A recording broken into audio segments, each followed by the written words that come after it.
Press वार्ता जो है वो हम महिलाओं को न्याय मिले, इसके लिए एक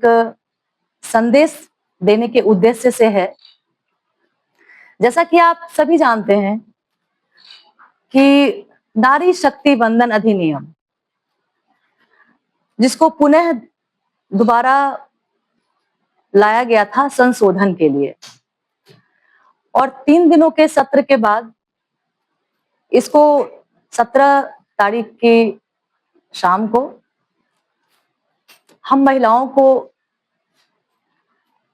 समझिए कि नाइंसाफी दिया गया। हमारे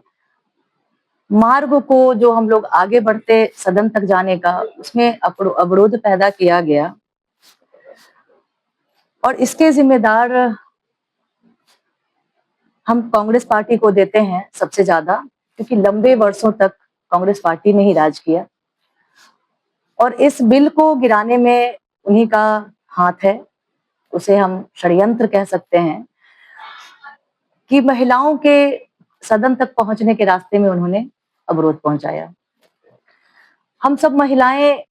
इस विषय पर काफी खुश थीं और विगत कुछ दिनों से हम लोग जश्न मना रहे थे कि हमें भी सदन तक पहुंचने का, जितनी भी हम भारत की महिलाएं हैं उनमें से जो 33% हमें आरक्षण मिलता है, तो हम सभी महिलाओं को यह मौका संवैधानिक रूप से हमें कानून पारित करके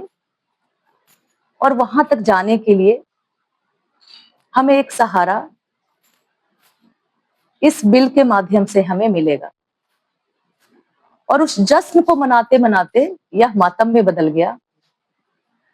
कांग्रेस पार्टी या इंडी गठबंधन कह सकते हैं, वो इंडी गठबंधन के तमाम साथी, जो तमाम दल हैं, हमेशा महिलाओं के साथ छल करने की कोशिश की और हमें सिर्फ वोट बैंक की तरह ही इस्तेमाल किया। कारण यह है कि 23 में प्रधानमंत्री जी ने हमें एक अवसर, एक अच्छा मौका, एक अपॉर्चुनिटी देने के लिए इस बिल तो कई दफा आए हैं, आप लोग पत्रकार बंधु हैं, सभी जानते हैं कि इसका प्रयास 96 से शुरू था। बार बार लोग कहते थे कि महिलाओं के लिए हम लोग कुछ करेंगे, महिलाओं के लिए कुछ करेंगे। जो केंद्र में लगातार लंबे समय तक कांग्रेस की सरकार थी, हमेशा कहती थी कि हम लोग महिलाओं के लिए कुछ करेंगे, लेकिन सड़क पर आते आते, सदन के भीतर पहुंचते पहुंचते उस बिल को फाड़ दिया जाता था, कभी लालू जी के हाथों, कभी मुलायम जी के हाथों। तो इतनी ताकत से लंबे समय तक जो